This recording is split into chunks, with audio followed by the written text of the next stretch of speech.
So welcome to my new tutorial, and this is going to be quite an interesting one. And I'm just going to start with, basically the exposed view on what's happening with this chick. And you saw the performance beforehand, now you're going to see what's actually happening behind the scenes. And then I'm going to explain everything step by step. And I really want to give some afterthoughts to this as well. But now we're going to go to the exposed view. And it's going to look like this. We have the first king, right? And we have the second king. Now, I'm going to go to the third king, just like that. And I'm going to cut to the final king. Right over there. Now we have here 4 kings, but of course there are cards that are more powerful, in a poker game, more powerful than the kings, and these are the 4 aces. And this is the main, the basic of this trick. Of course you could then add some more stuff, but I'm going to talk about more stuff in the afterthoughts, which might even be a completely entire video in itself, because I have a couple of thoughts in this. But now, first we want to start with, without the aces, just cutting to the kings. Now, for this you want the kings to be on top, and you could do any running cut you want, any running false cut you want. So to control these, these 4 kings to the top. I'm gonna do this exposed, not exposed, but the kings looking up. So what you're gonna do, once you cut like this, you wanna have a thumb break between the 4 kings and the pile that you put on top of the deck. Now what I do is I always do it in the 3 steps, meaning I take 1 pile from here, 1, 2, another pile. I still have my thumb break over here, right? 3. And then I do a 4th cut like this, meaning I've now here a break. And then I cut like this forward, and basically there's now 1 king. And the rest goes on top again. I'm going to want to do this again.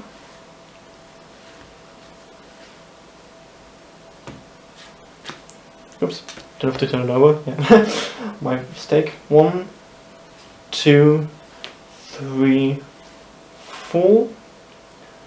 Now this king, and now the final king. 1, 2, 3, 4. And we have here the 4 kings. So this is what you want to practice first. Of course, you could do any other running cut you want. You could do something like this. I'm going to teach this now as well. So we're going to start with, I would take, wait, I have to think, a bit less than half of the deck from the bottom, and put it on here, and still keep my break above the kings, right? Then, this is break 3 basically, I put this on top, a bit side jog, you see. There's a bit of a difference here. I take another pile from the bottom, so not from the exact bottom, but from the bottom of the side jog package, so meaning from here, well, this is a side jogged. And I'm gonna put this on top. The rest, now I'm going to take the rest that is side jogged and put it again side jogged on top. Now again from the bottom that is side jogged, and now the rest. You can do this how often you want to, and you want to keep it, I would suggest don't make it too fast, but of course don't make it too slow, right? So I think it should look, well, not like this, because that was a failure. That was a fail. It should look a bit like this. Now this I'll only do in 3 steps, and I personally prefer this version, where you just keep your break and then you cut to the king. Now, of course, you could just do as many cuts as you want to, and then Now I still have my break here, and I just turn the king face up and put it on here. But I like to do a cut so that they're now in the middle. Now it seems for the spectator kind of, you know, more impossible, I think, or yeah, they can't backtrack it so fast, I think, so easily. Because now it seems like I just cut from the middle, I turn over the king. So 1, 2, 3, 4. Of course you don't have to do 4. Just, I don't know, kind of thing I do with 4. I don't know why. It's just a thing I do. So 1, 2, 3, 4. Now the 5th basically now. 1, 2, 3, 4. Of course you don't want to count out loud. You don't even have to count if you don't want to. It's just a thing I've been doing. I don't know why. It's just a thing that happened, and a habit that I developed. And now you want to do this. The 4 aces in a tenkai palm. Now a tenkai palm basically looks like this. So the thumb like here, and this corner is here pressed on this kind of, you know, in the middle of the hand kind of. So, and now this way you should really practice your angles and how natural your hand looks, right? Now this is where it gets a bit difficult, because you have to maintain the break but also don't flash, and this is not too easy. And what I would suggest here in this way, now you want to cut with the hand that has the cards in a tenkai palm, which is of course a bit difficult, and I would also suggest to keep the hand quite low, because then the possibility of this flashing like this is not so high. So keep that low, drop it over here, turn over, and take the packet and put it on top. Now, of course you don't want to put this back, because now you have here the rest of the kings. So you take this one, put it here on top, and you can square up the entire deck with your cards in the tenkai palm. And you want to do this running cut again, and it becomes kind of, you know, really fluid, in my opinion, really beautiful. Oops.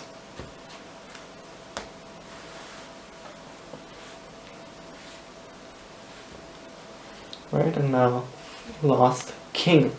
Now this is basically what you want to start with. And of course, if you just want to do a cutting to the king or cutting to the aces, you can simply just do this without anything else. And even this is quite a beautiful trick, I think. Quite, especially if you find an option to make the spectator shuffle the cards before you do this. So this in itself is already a nice routine, I think. And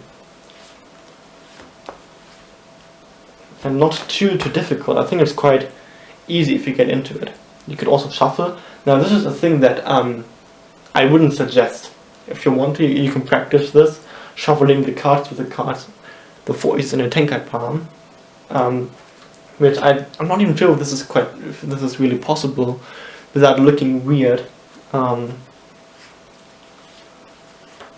But yeah, if you want, you can get into this. I won't get into this in this video.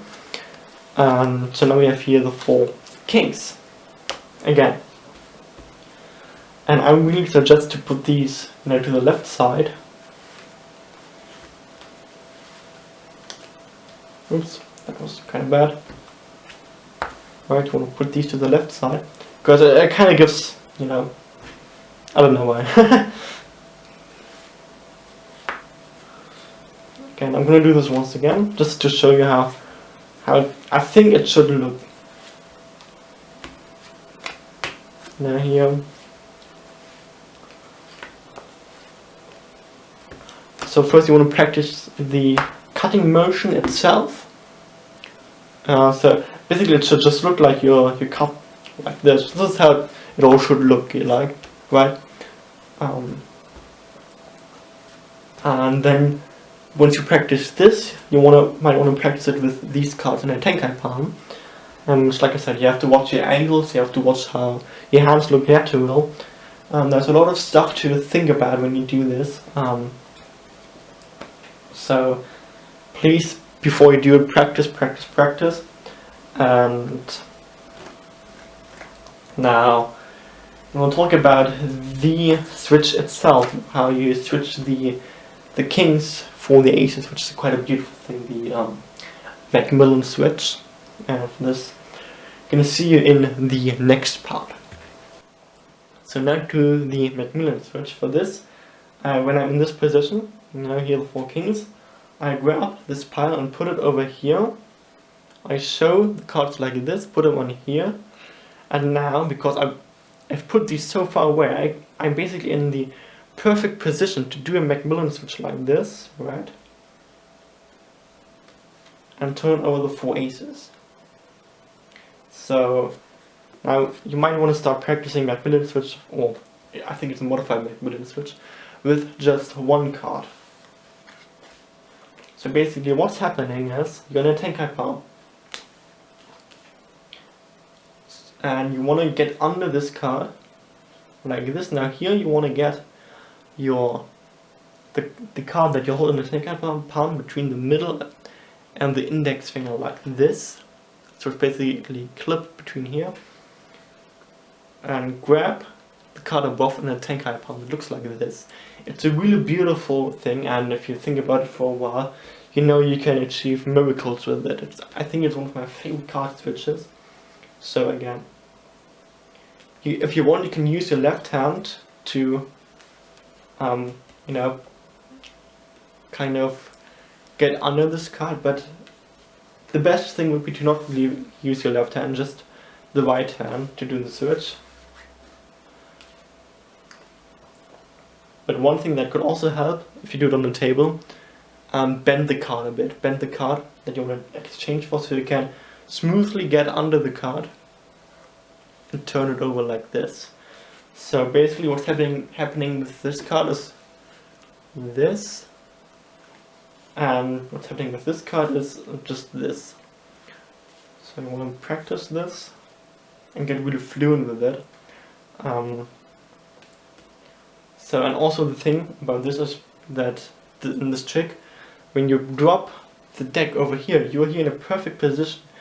So you don't have to make this circular motion. You're in a perfect position to come from up here, down here, take the card and just do a Macmillan switch. Yeah, just do a Macmillan switch. It sounds so easy, right? But it really takes practice, I think. Of course, there are other switches you could use. If you feel comfortable doing this kind, well, that was terrible. This kind of switch, which still was terrible in this case. That is why I'm not going to teach it, but I think you know where I'm heading with this idea. Like I said, there's so many ideas on how to switch these cards for the aces. So let's do this again. That should look just look like you turn over the cards like this. This is how it should look like. And the beautiful, like I said, the beautiful thing is that you are here. So you can go straight down like this and turn these over basically. So this might be a thing that if you continue tricks you want to do all the time, simply because why would you turn the cards over like this in the one trick and then just turn cards over like this the other tricks, right?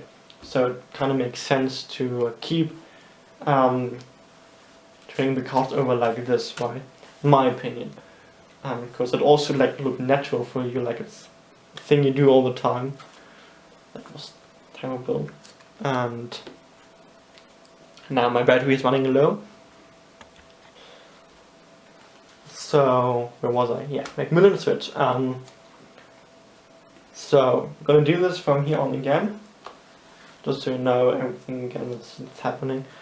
First, we have the 4 kings on top, right?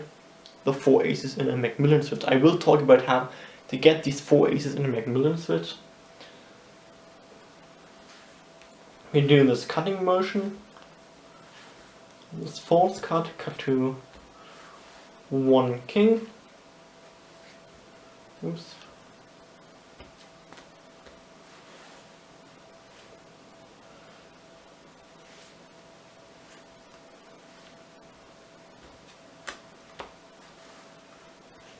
So I'm going to on 3 kings, and I'm going to go to the last king.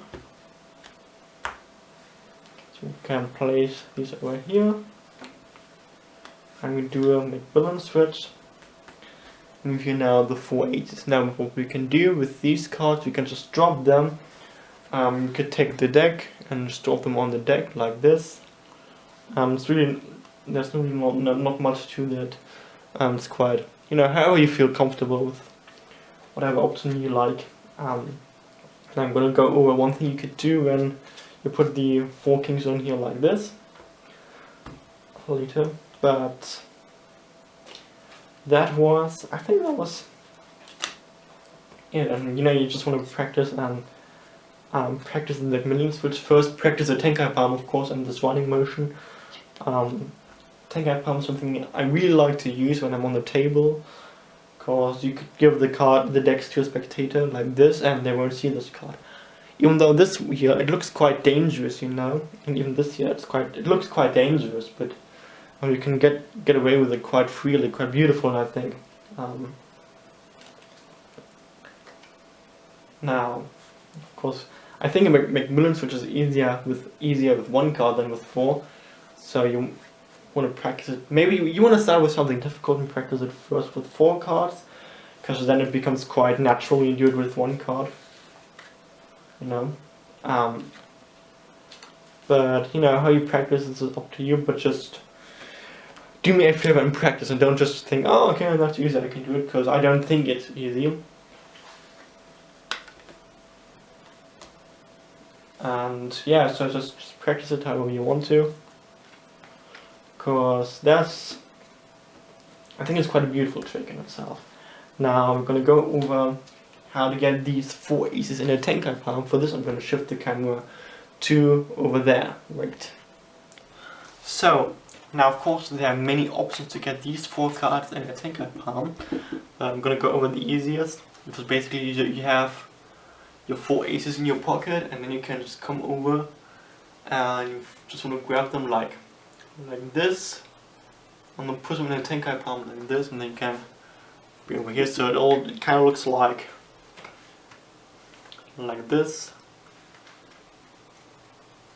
And of course you really see what's going on, so you might want to get or let the spectator shuffle the cards. Because of course the 4 kings are on top, so you might not want to do this, but you want to give the spectator something to do, I think. And one way, no, you could actually cut the cards as many times as you want to. But I'm gonna go over this in the afterthoughts. And this will introduce another option which is called, I think, the crim, that's what it's called. So we have the 4 aces here in your pocket. We grab them kind of already in a tenkai palm, right?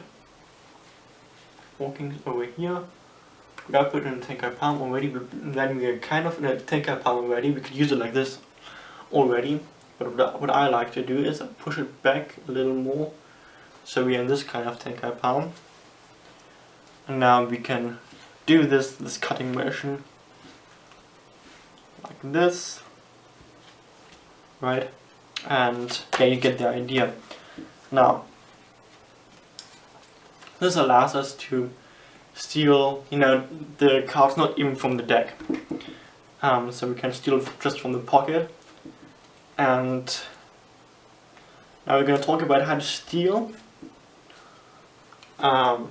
First, we're just going to steal the aces, right?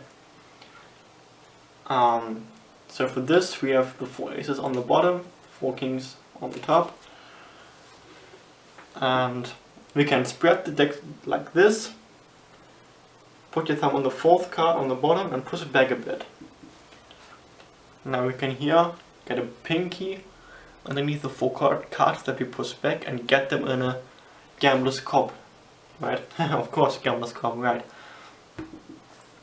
And then you just want to, do this kind of hand washing where you put the 4 aces in a tenkai palm from So from the gambler's cup, we put them. How can I see it? Like this. You know, like this, in a tenkai palm. And yeah, also I think that you want to practice and you want to make it look quite, you know, natural. So it shouldn't look like you're doing something. So it should just like, you know, quite natural, like something you do. So you might want to do this even more often over the time you perform tricks, even though there's nothing happening, right? So you want to practice this hand washing motion. And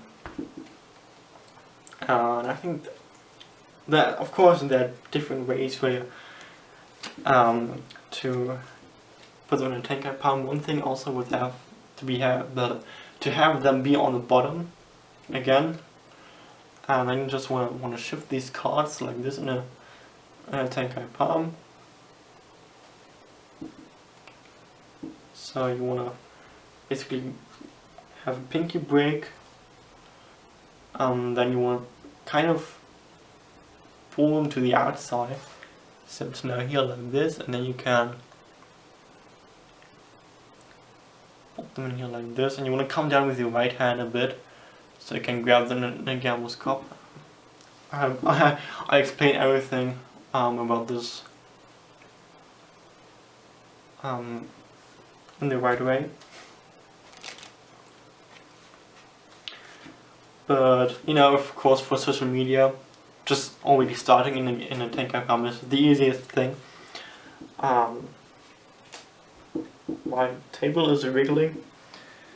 It shouldn't do that. It really shouldn't do that. Oh well. So this is how to get these cards in a tenkai palm. Now, of course, there's so many things I could talk about when it comes to the Macmillan switch. And you know, you don't even have to get these cards in a tenkai palm. You could do it like this, and then you just drop when you're here, and you could just drop them. You know, if you're sitting, you could grab them. So yes, for a short moment they are in a tenkai palm. So we are here in this position. For a short moment they are in a tenkai palm, but now we could drop them right there. And also a thing, you know, what might happen is that you put your 4 aces like this in your pocket, you know, and you want to take them in a tenkai palm, but you know, left here. Now this is a really easy thing to just, you know, adjust, or not adjust, but adjust your performance to that. You know, in the last option where you take the deck like this, you could just put the 4 kings over here. So when you do this cutting motion, like this, you put them over here, go like this, so you don't have to turn them over right just now. And now you do the Macmillan switch, like this, right? And you know, this is just, you know, I mean, of course you see how the cards are, so depending on what you see, you have to adjust your performance to it, right? And then you can invite the spectator to just look at the cards, you know. He sees the 4 kings, and you just, yeah, you can even examine the cards if you want to, right? And then he sees the 4 aces over here. That was something. Or when you have the cards face down in a tenkai palm, you could like, so of course the 4 kings are good for poker, but better are even the 4 aces, right? So also the way you perform could differ from how you put your card in a tenkai palm. This is something you might want to think about. I hope I got everything. If not, I'm sorry. If you have any questions left, just put them in the comments. I will also make a German tutorial for this, I think maybe even tomorrow or Saturday. And now we're going to go into the afterthought, and I think this is going to be one interesting section, I think. Now, these are the afterthoughts. I'm going to introduce a couple of more ideas to this, you know, this technique, you know, and I always want to give more away than just one trick. So I'm gonna go over a couple of things now. Now, one way to eliminate this going around action while turning the 4 kings over in a Macmillan switch. Let's say you do this the cutting motion like this, you put them 4 kings over here, so we're in this position. Now, of course, like I said, we could do it while going over here and then switching the cards immediately, but I think I would do a little break, because, you know, this was supposed to be the first trick, right?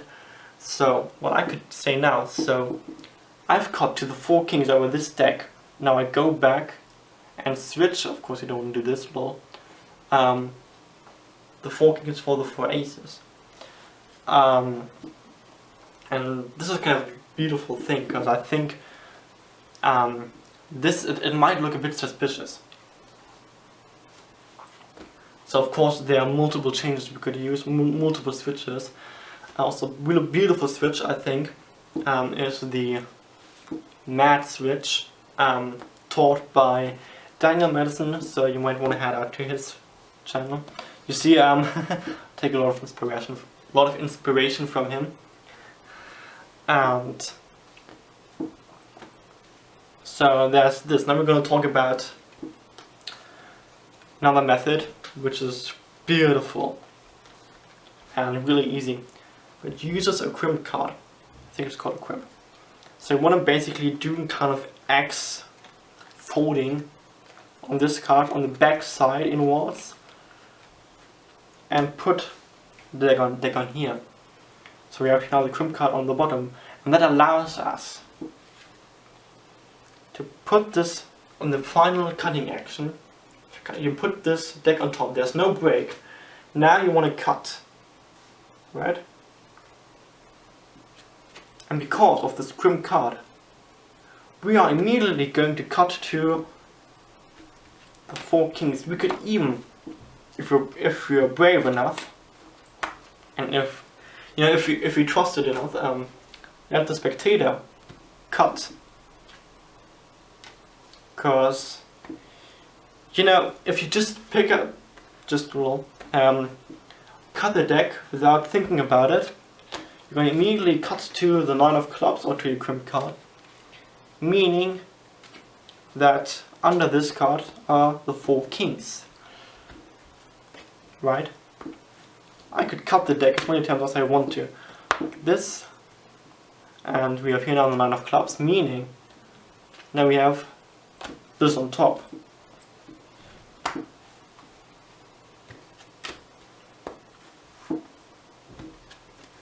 So it's really, a crimp card it gives you so many options, really. And this itself could be a trick, because you could let the participant even cut the deck.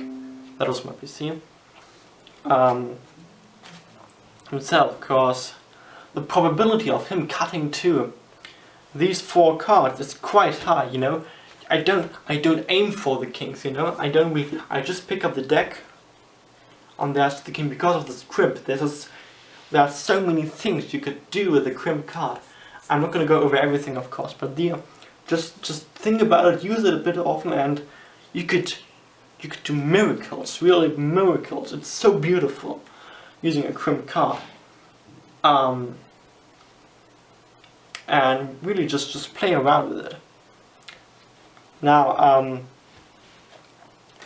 one thing that could happen, maybe, that happened once to me, is that I don't really cut to, no, it doesn't happen, to the king, but to the crimp card. So here's now the crimp card. And from here, it's visible, because I know there's a crimp card. For the spectator, it's not visible.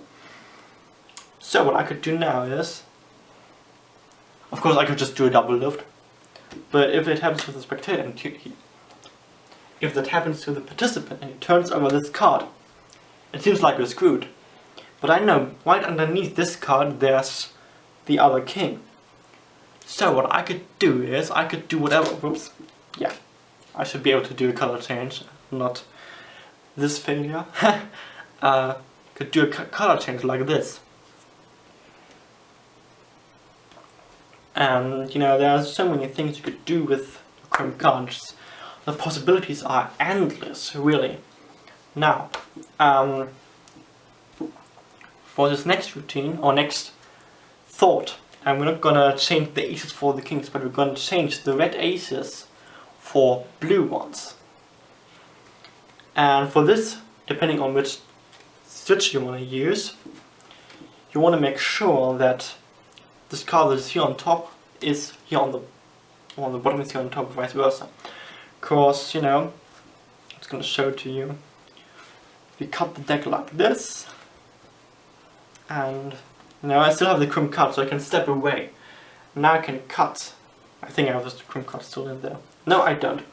That was a mistake. I do actually. Let me do this again. Yeah. So I can turn over the ace. Now this ace is the same ace as here. Or, wait, actually, let me change this. For this version, this doesn't matter. For the matte switch, it would matter, depending on how you turn it over. Now again, we can freely cut to an ace. We can also give this a couple of, you know, yeah. You also want to make sure that it doesn't land on the bottom, because then it would kind of ruin it. Alright, just one ace. Now I have here another ace, but that doesn't matter, because I'm gonna just cut again. Fourth ace. Now, we are here in this position now, and we could do a switch again, but change for now, for the participant, nothing changed, except if you really looked into the order of the cards. So just think about keeping the order and the tenkai palm and these cards the same. But you know, I don't think participants will look at it so much, because this is quite a revelation, you know, quite a reveal that you're doing here with the four aces. So for them, nothing else happened except for the four aces being turned over again. But now they don't know they're blue, so you can play around with this. And if you're gonna go back to the basic version with the four kings, there's something else we could do. Let's find the four kings. I'm gonna put this back over here. Now let's say we did the switch, we did all this, and now we have a pinky break. Wait, so we're in this position, right? We basically have here the four kings. We turn these over.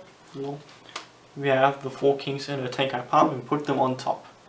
Now you want to put them on your pinky so you have a break. And you put these four aces on here, and I have a thumb break between the aces and between the kings.